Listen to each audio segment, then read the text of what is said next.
അപ്പോൾ ഇത് കണ്ടില്ലേ, ഈ മാങ്ങ വെച്ചാണ് നമ്മൾ പച്ചമാങ്ങ സംഭാരം ഉണ്ടാക്കാൻ പോകുന്നത്. നേരത്തെ ഞാൻ പറഞ്ഞല്ലോ. അപ്പോൾ ഈ ഒരു മാങ്ങ വെച്ച് നമുക്ക് 3 ആൾക്ക് കഴിക്കാനുള്ള ഡ്രിങ്ക് ഉണ്ടാക്കാം. അപ്പോൾ ഇപ്പോൾ ഈ ചൂട് സമയത്ത് മാങ്ങ കിട്ടാനൊന്നും ആർക്കും ഒരു പ്രയാസം ഉണ്ടാവില്ല. നമുക്ക് നല്ല ടേസ്റ്റി ആയിട്ട് ചുരുങ്ങി ഒരു 5-6 മിനിറ്റിൽ തയ്യാറാക്കാൻ പറ്റിയ നല്ല സൂപ്പർ ആയിട്ടുള്ളൊരു ഡ്രിങ്കാണ്. എല്ലാവരും തീർച്ചയായിട്ടും ഉണ്ടാക്കി നോക്കണം. പ്രായഭേദമന്യേ എല്ലാവർക്കും ധൈര്യമായിട്ട് കഴിക്കാൻ പറ്റിയ ഒരു ഡ്രിങ്കാണ്. ഉണ്ടാക്കി നോക്കി അത് രുചിച്ച് നോക്കി നല്ല അഭിപ്രായമുള്ളതുകൊണ്ടാണ് നിങ്ങൾക്ക് മുന്നിൽ ഇത് അവതരിപ്പിക്കാമെന്ന് കരുതിയത്. അപ്പോൾ തീർച്ചയായും എല്ലാവരും വീഡിയോ കാണും. അപ്പോൾ പച്ചമാങ്ങ സംഭാരം ഉണ്ടാക്കുന്നതിനാവശ്യമായ ഇൻഗ്രീഡിയൻസ് ഞാനിവിടെ റെഡിയാക്കി വെച്ചിട്ടുണ്ട്. ഇത് നേരത്തെ എടുത്ത മാങ്ങയില്ലേ, അത് കഴുകി തോല് കളഞ്ഞ് മുറിച്ച് വെച്ചതാണ്.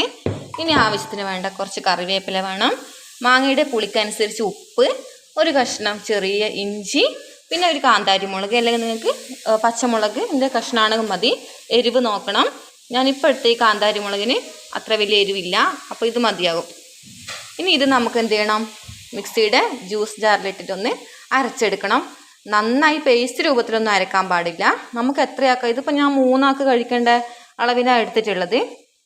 അപ്പോൾ ആ 3 ഗ്ലാസ് തണുത്ത വെള്ളമെല്ലാം ചേർത്ത് ഇത് ഒരു 8 സെക്കൻഡോളം അരച്ചെടുക്കണം. പച്ചമാങ്ങ മിക്സിയിലിട്ട് അടിച്ചെടുത്ത് കൊണ്ടുവന്നിട്ടുണ്ട്. ഇനി നമുക്കിത് ഒന്ന് അരിച്ചെടുക്കണം. അപ്പോൾ നമുക്ക് പച്ചമാങ്ങ സംഭാരം ഒന്ന് അരിച്ചെടുക്കാം.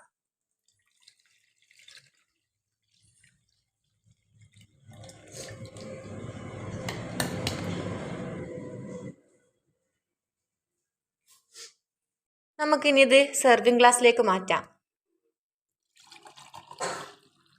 എല്ലാവരും തീർച്ചയായിട്ടും ഉണ്ടാക്കി നോക്കണം. നല്ല ടേസ്റ്റാണ്.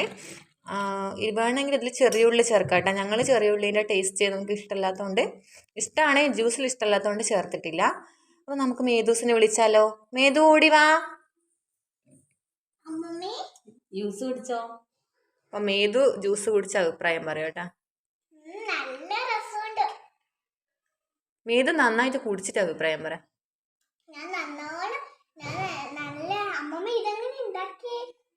ഉണ്ടാക്കിയതെല്ലാം നമ്മൾ വീഡിയോയിൽ കാണിച്ചിട്ടുണ്ട്. അപ്പം മേധൂസിൻ്റെ അഭിപ്രായം നിങ്ങൾ കേട്ടില്ലേ. നിങ്ങളെല്ലാവരും തീർച്ചയായും ഉണ്ടാക്കി നോക്കണം. നമുക്ക് ചൂടുള്ള സമയത്ത് കഴിക്കാൻ പറ്റിയ അടിപൊളി സംഭാരമാണ്. ഒരിക്കൽ ഉണ്ടാക്കിയാൽ നിങ്ങൾ പിന്നെയും ഉണ്ടാക്കുന്നുള്ള കാര്യം ഉറപ്പാണ്.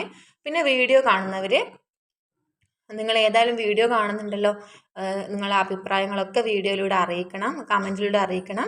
കൂടാതെ സബ്സ്ക്രൈബ് ചെയ്ത് ഓൾ എന്ന ബട്ടൺ അമർത്തിയാൽ മാത്രമേ നിങ്ങൾക്ക് ഇനി ഇടുന്ന വീഡിയോസും കാണാൻ പറ്റൂ. അപ്പോൾ എല്ലാവർക്കും നന്മകൾ നേരുന്നു.